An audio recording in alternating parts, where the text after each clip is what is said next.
1974 година. Ню Йорк. Мей Панк е бивш американски музикален директор. Работила е за Джон Ленън и Йоко Оно като личен асистент и координатор на продукцията. Когато Ленън и Оно се разделят през 1973 година, Панк и Джон Ленън започват любовна връзка, която продължава 18 месеца. По-късно Ленън нарича този период изгубен уикенд. През този уикенд обаче той става свидетел на незабравимо за него събитие, което ще бъде прикривано от масовите медии дълго време за обществото. През 1974 година Джон и Мей Панк стават очевидци на НЛО, реещо се близо над апартамента им в Ню Йорк. Over here, up there, I saw a UFO and it went down the river, turned right at the United Nations, turned left and then down the river. It wasn't a helicopter, it wasn't a balloon and it was so near. And it looked what, sort of round, white, luminescent and silent? Silent, and it looked dark, like black or grey in the middle, and had white lights, just looked like light bulbs, you know? Just going off, on, off, on, off, on, blink, blink, blink, blink, round the bottom, and on top was a red light.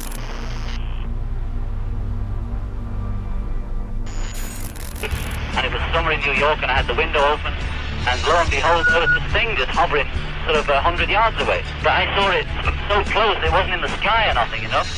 And it was like, I could have hit it with a brick if I'd thrown a stone at it. I couldn't see the colours because it was dusk. It was a good clear summer night, you know, the sky was very clear. And round the bottom of it were just ordinary looking electric light bulbs, blinking off and on alternatively, like on a billboard or something. And on the top of it was a red light. And the thing I noticed was that there was no noise, and I could hear that freeway down below, all the cars going. So I realised, oh, it's not a helicopter, then it must be a balloon. But it was so close to the rooftop that it couldn't be a balloon. So all the rational things I went through, it's not a helicopter, a balloon. Not a balloon, it's too close to the roof, and it's manoeuvring too well to be a balloon. So I just watched it, and it was there for about 5 or 10 minutes. It went off down the East River, and there it was, and that's all I'm going to say about it. And we didn't also know, he was a doodler. Like, this is some of his work here. It looks like a UFO. Well, there's a famous story. We saw a UFO one night, and it was really him that first saw it on our balcony. And he said, oh, what's all those bright lights? Oh, it must be the billboards out here. And he said, wait a minute, we live in a residential area.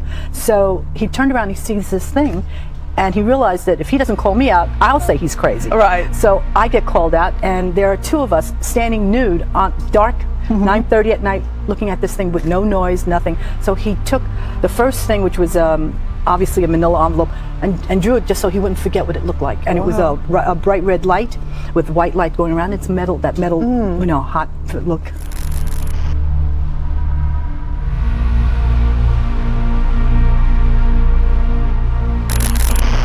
През последните години попадам на напълно невежият въпрос.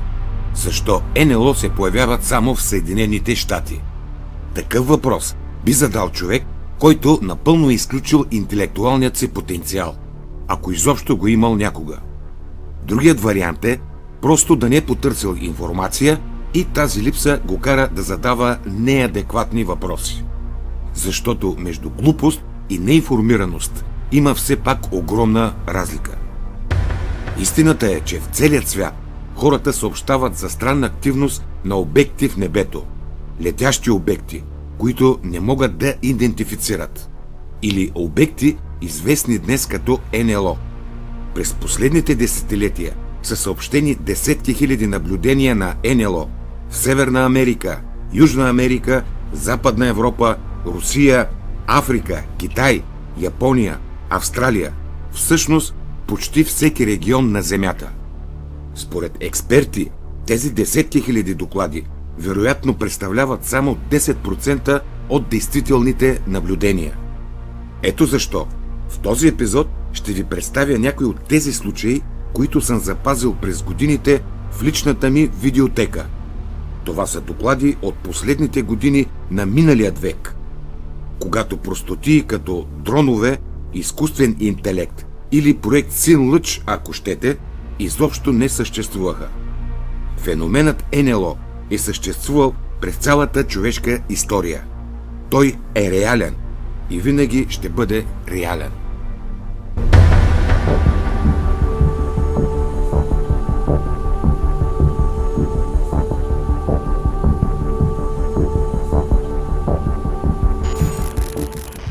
For years, ufologists have been collecting reports from pilots in the military who claim to have had contact with UFOs. Unfortunately, these reports remain unconfirmed because the pilots are reluctant to come forward. But now, one former military pilot is talking. In Russia, Maxim Chervakov was so convinced he'd been fired on by an alien spacecraft, he went to court to prove it. 2 years ago, a pilot in Russia came forward and told of a frightening UFO encounter. Risking ridicule, Maxim Chervakov was determined to tell what he maintains is the true story of his bizarre experience. At 19, Chervakov was one of the rising stars in the Soviet Military Flight Academy and became the Russian equivalent of a Top Gun. His flying record was impeccable until August 1991. Then, on 2 separate occasions, he had strange mechanical malfunctions in his jet aircraft. On one occasion, he was forced to eject. An investigation of that incident concluded that Chervakov had acted calmly and rationally. But 12 days later, a third incident would change Chervakov's life forever. 20th August, second shift. I made 2 flights with my commander, and third flight I made on my own. I gained an altitude of 3,900 meters. Then suddenly, I saw a ball in front of me, about 20 degrees to the right. He watched the object for several seconds. Then, as it came toward him, Chervakov tried to radio the base. The light from the UFO was blinding. A sense of unexplainable fear came over me. On the back of my head, I began experiencing warmth. I felt as if someone was present and watching me. My movements were under control, controlled by someone other than me. Chervakov claims the reddish-yellow object started maneuvering around the aircraft. For several minutes, it kept up with the jet's airspeed and mimicked its movements. During that time, Chervakov was unable to communicate with his base commander.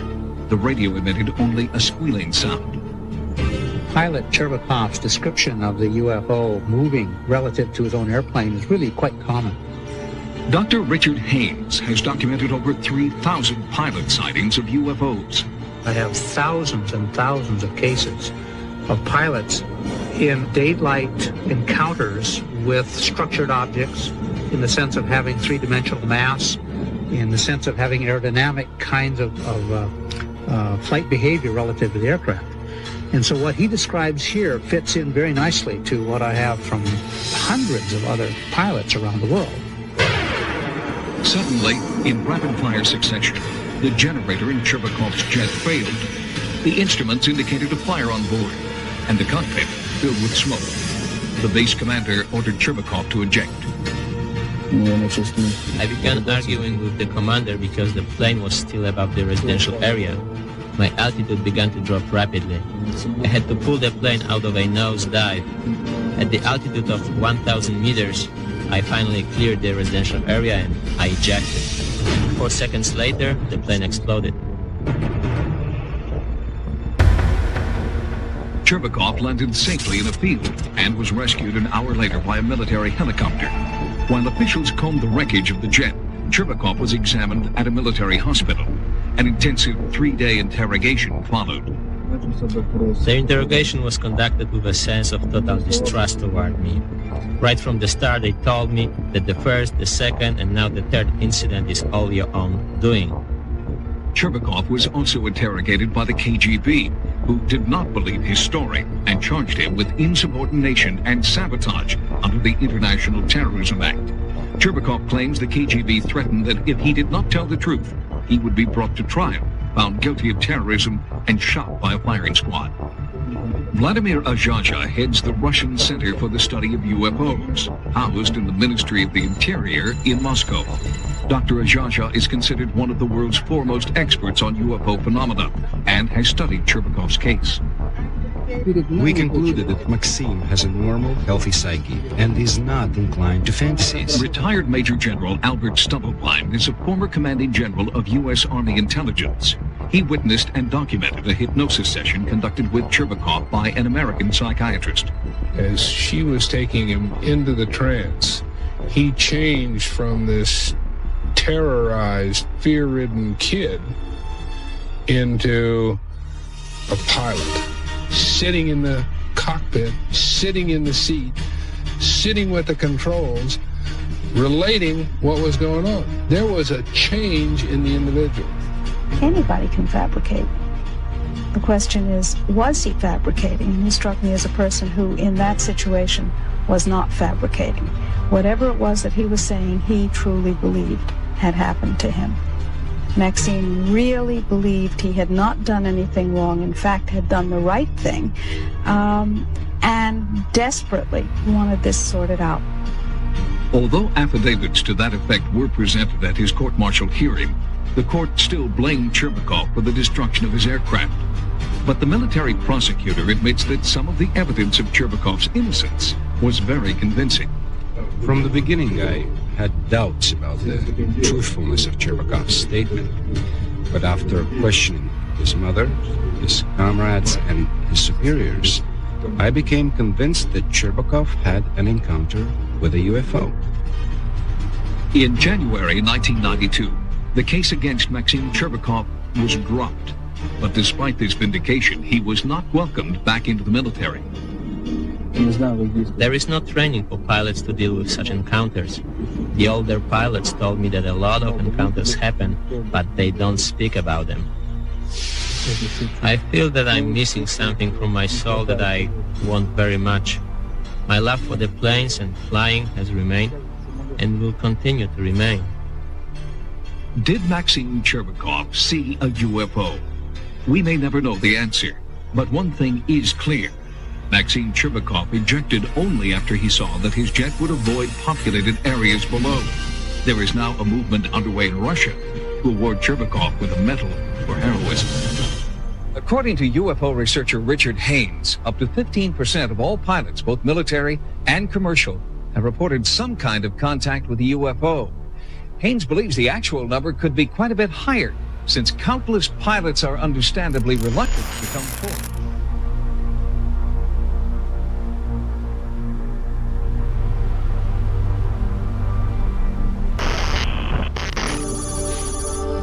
West Carleton, Canada, 1991.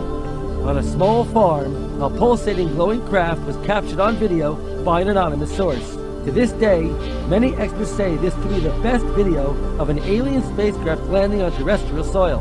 Bob Exler, a former NASA mission specialist, received the tape in the mail, along with strange documents and a fingerprint from a source known only as the Guardian. In my judgment, the so-called Guardian case is one of the most sophisticated and well-documented UFO cases in history. We have videotapes, physical evidence from that. There was enough information in the package to suggest a landing site where the event occurred. We found witnesses, eyewitnesses to the event. This was clearly a disc-shaped object with some rather unique-looking appendages. We don't know what that really represents, but it clearly is the overall shape, and you can see that because the flares in the background are illuminating smoke, which are backlighting this object. Navy optical physicist Dr. Bruce Maccabee determined that the craft, hovering low above the field, appears to be 25 feet in diameter. He doesn't think it's the work of a Hollywood special effects team. This was a real event, witnessed by some people other than Guardian, which makes this an important case. It's my opinion, it's not a hoax. Rather inexplicably, Canadian policeman Dennis DeHate disagrees. He believes the craft is real, but it's much more conventional. Most of the people I spoke with indicated that helicopters had been flying in the area for some time, and the sighting was not that of a UFO. In fact, as far as they're concerned, it was a helicopter. DeHate says he analyzed the footage as part of a Canadian study. After reviewing all the information, I'm convinced, and I'll always be convinced, that this is a helicopter. My response to that is it's a ridiculous explanation. What appears in the video does not look at all like a helicopter. Dr. Maccabee's strong rebuttal is supported by an exhaustive investigation carried out by one of NASA's top computer imaging experts, Dr. Robert Nathan, who spent considerable effort analyzing the footage unofficially for a network TV program. Dr. Nathan could not explain the images and could not correlate them to any known aircraft. In addition, Dr. Nathan, nor any other investigator, has been able to determine what kind of technology created the strange luminosity exhibited by the dish-shaped craft, as well as the oddly strobing bright light seen above it, blinking much faster than any beacon light ordinarily observed on conventional helicopters or planes. Convinced that this case might be proof that alien spacecraft are visiting Earth, many UFO researchers worldwide hope that whoever or whatever Guardian represents will one day come forward to resolve the mysteries surrounding the footage once and for all.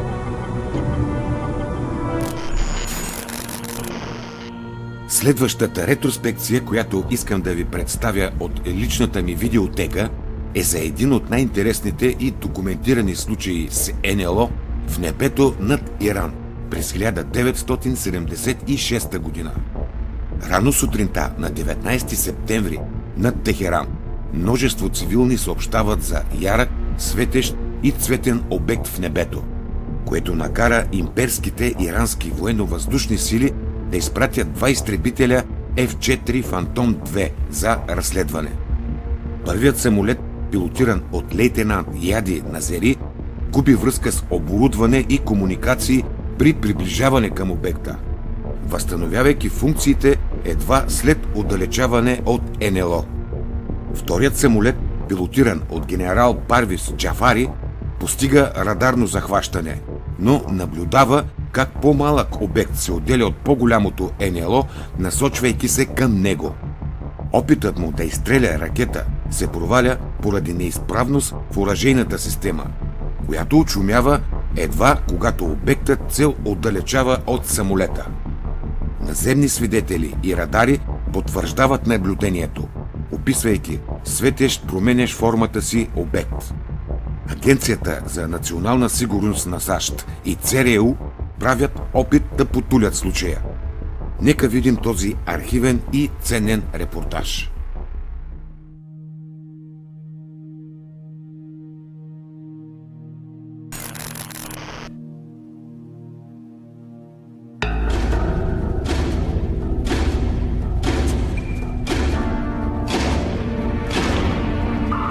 At the beginning, we thought Iraqi are coming.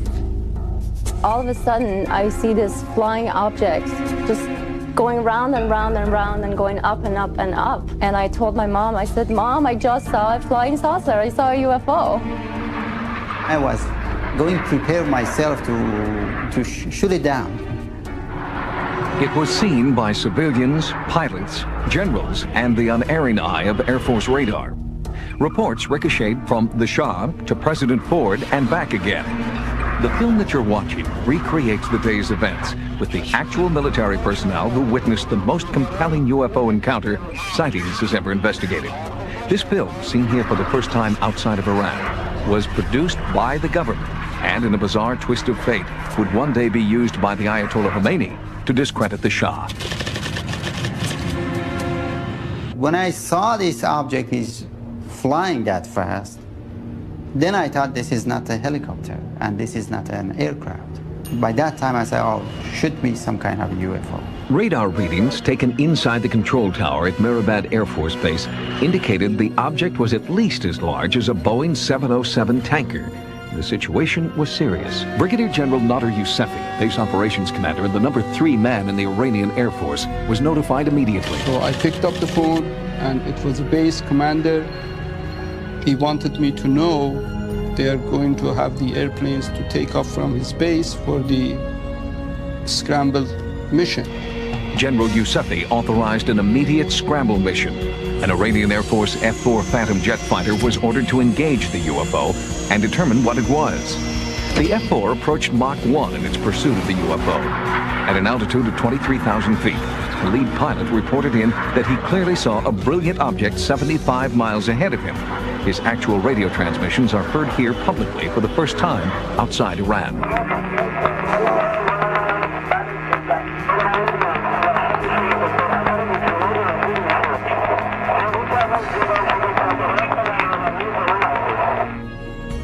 The F-4 was closing fast, but when the pilot got within 10 miles of the UFO, all onboard instruments failed. The F-4 retreated and then came in for a second pass. Again, the instruments failed.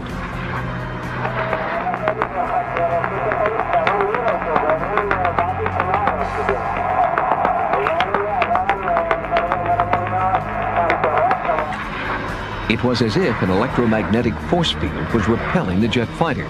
The pilots never got closer than 7 miles before they were forced to retreat. It may suggest a deliberate kind of control mechanism, perhaps from the phenomenon to the airplane system itself, such that when the airplane is no longer a threat, it can change the radiation or whatever the energy is, whatever the effect is, and so that the systems on board the airplane come back to normal. I put down my phone and I run to my balcony to see if I can see that object. I saw a big star among the other stars, which it was at least twice as large as the normal stars. I asked the tower what happened, and he said he lost the communication again. General Youssefi ordered a second F-4 to engage the UFO. The lead pilot was Iran's #1 top gun, Major Hussein Jafari.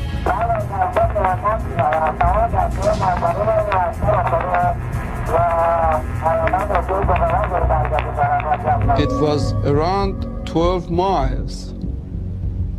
We lost communication, and I heard nothing from the pilots. So I was so scared what's going to happen and what happened to the pilots.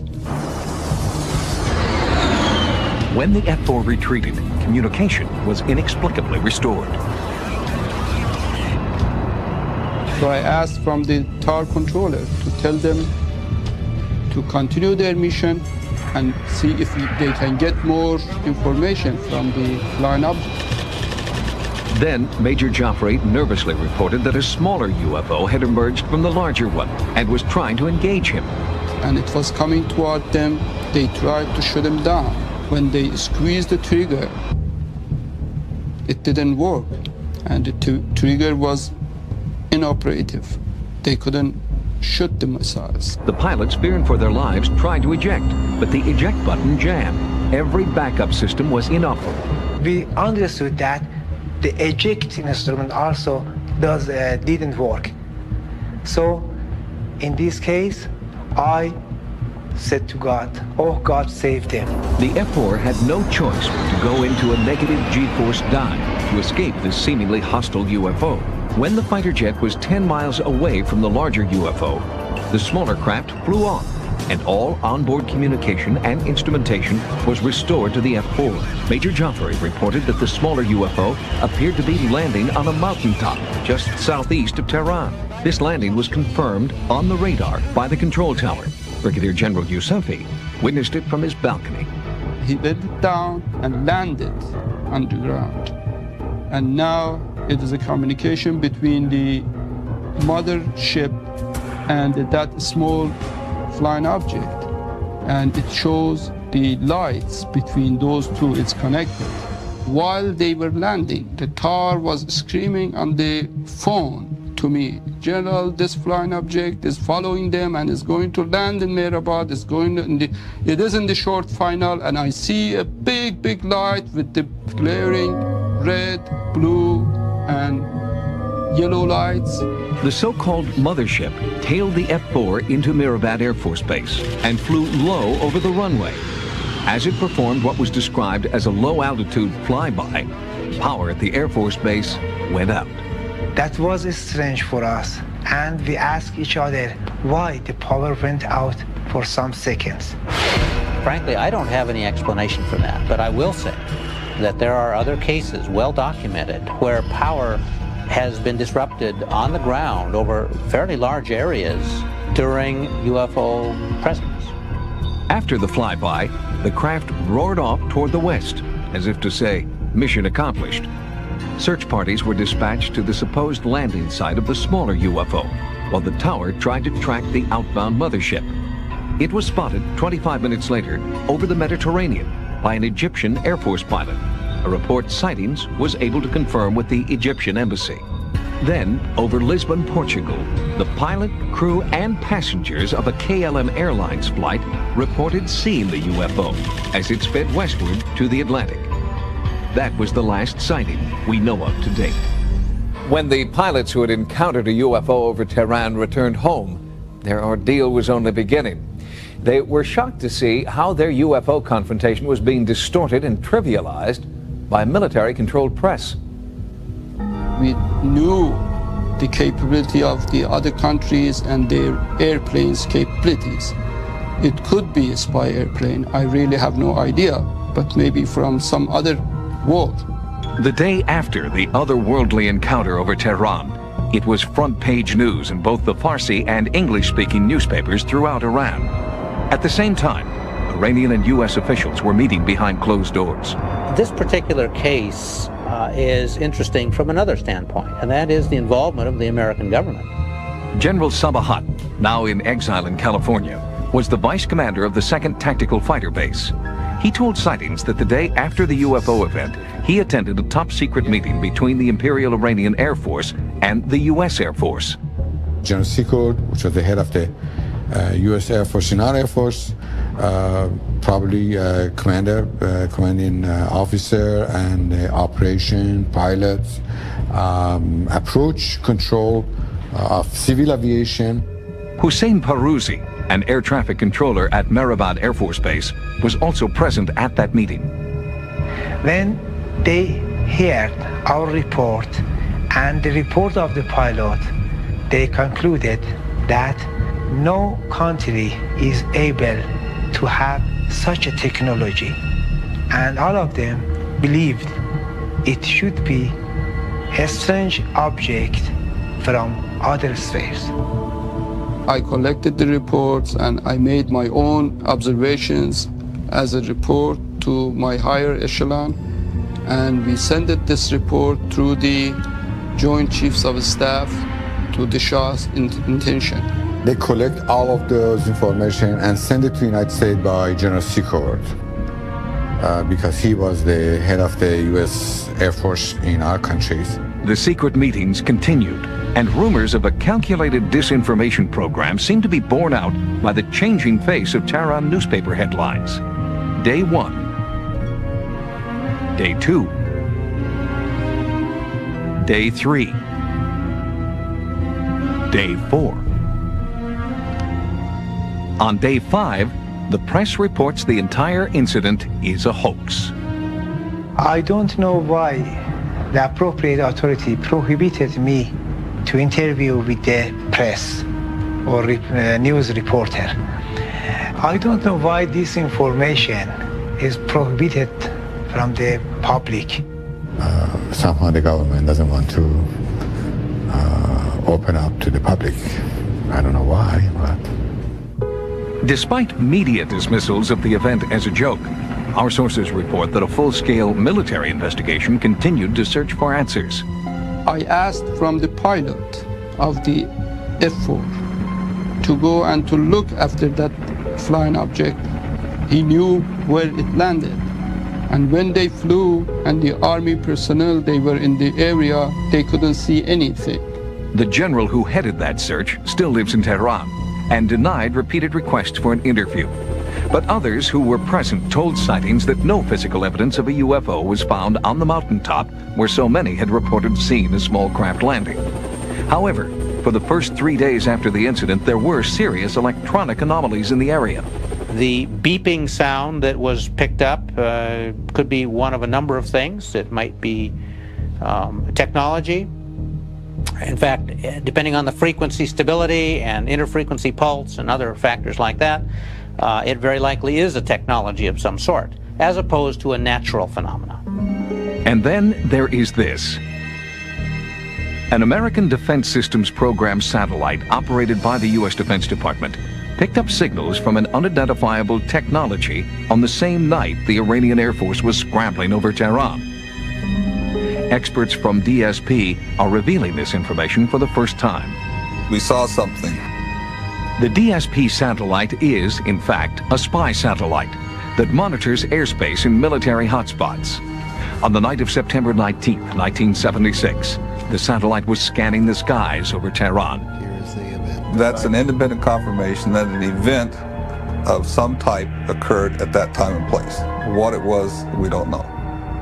Sightings asked the experts to explain the meaning of 238 scans, possible SR, but they told us that information was top secret. Right now, all we can do is say, yes, there was something there. Certain agencies, including the CIA, have gone on record as having information on this particular case. In fact, Sightings has obtained these documents from the United States Air Force Security Service that confirm our government's involvement in the UFO investigation. And, according to this Washington Post article, the investigation was still in full force as late as 1979. Now, what does that say? It says that somebody thought this case was very, very important when it happened. Why, after this many years, that's still important, I think is a fundamental question. And the American people deserve to know what happened. Dr. Richard Haynes continues to investigate pilot UFO confrontations as part of his own Project Delta. For the past 30 years, Dr. Haynes has interviewed more than 100 civilian and military pilots who claim to have encountered UFOs. Преди да завършим този епизод, ще споделя с вас още един много интересен случай, който съм запазил в личната ми видеотека през годините. Джеси Ростенберг е скромна жена от Старфордшир, Уест Мидландс, Великобритания. През есента на октомври 1954 година Джеси има близка среща с НЛО, която завинаги се запечатва в паметта й. Срещата на Джеси е наистина доста забележителна. Вижте разказа й и вие.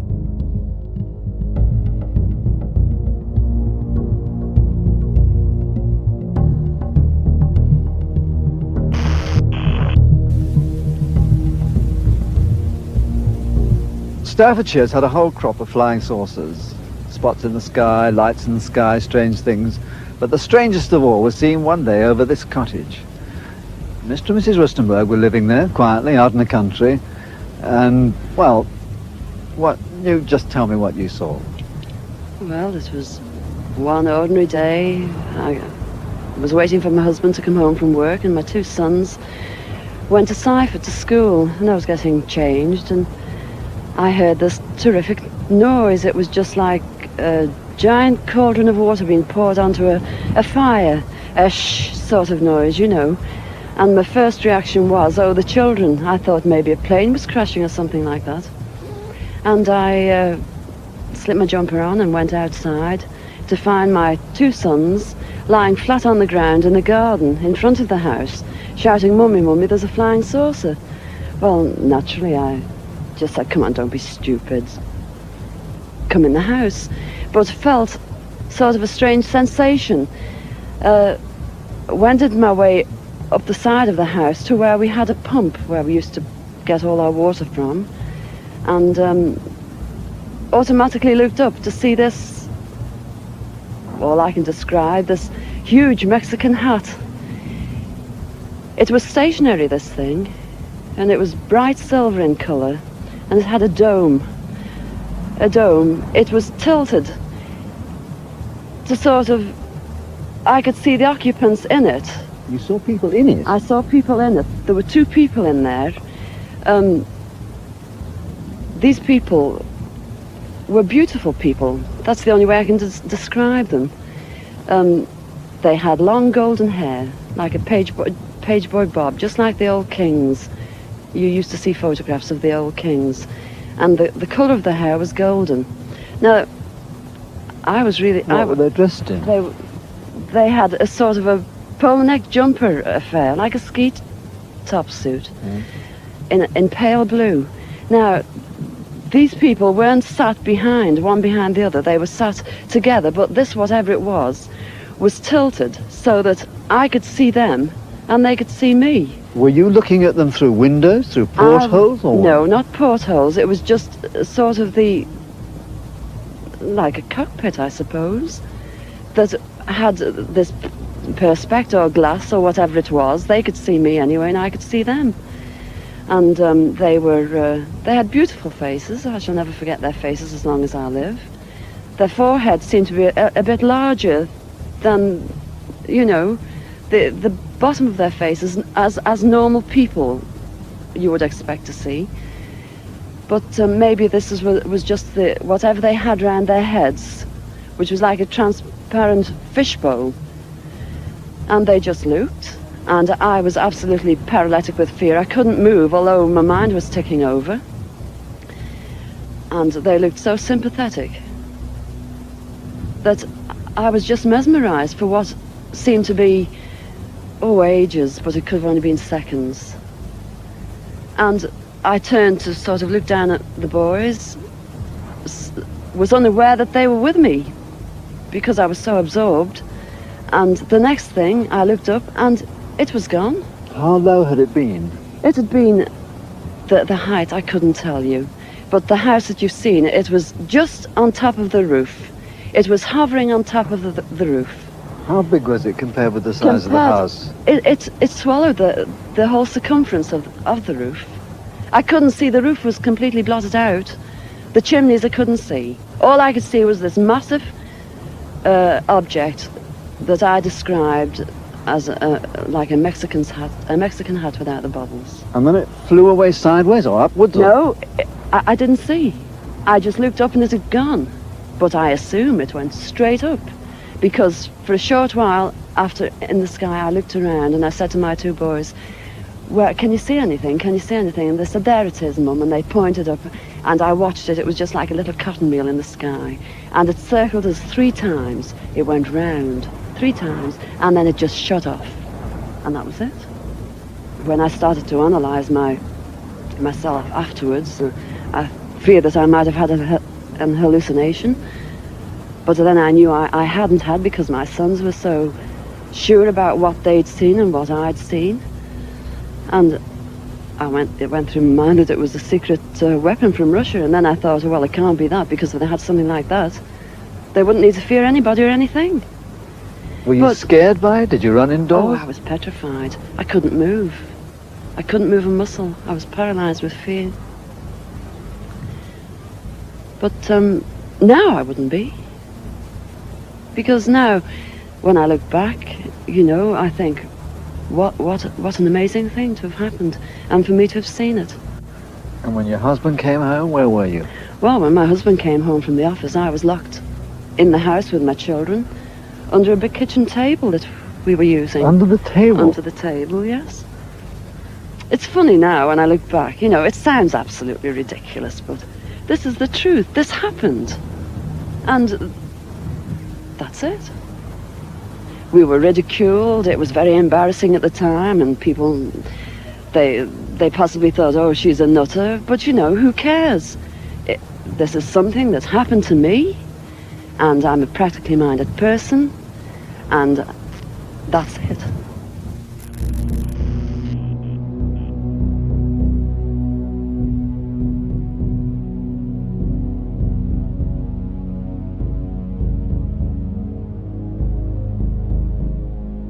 В световен мащаб броят на некласифицираните случаи продължава да расте, въпреки че доста информация все още е недостъпна за обществото. Хилядите страници с информация, публикувани в миналото до днес, само доказват, че феномена е много по-значим, отколкото ни караха да вярваме. Сред обществеността и медиите, скептици и вярващи продължават да обсъждат теорията за посетители от космоса. Дискусиите все още са факт, но може би биха били по-продуктивни, ако можехме да изучаваме фактите без предразсъдъци, вместо просто да съдим книга по корицата, без да сме прочели съдържанието й. В следващите епизоди ще споделя с вас още случаи от личната ми видеотека. Обичайте се и си помагайте. С вас беше Петър Симеонов.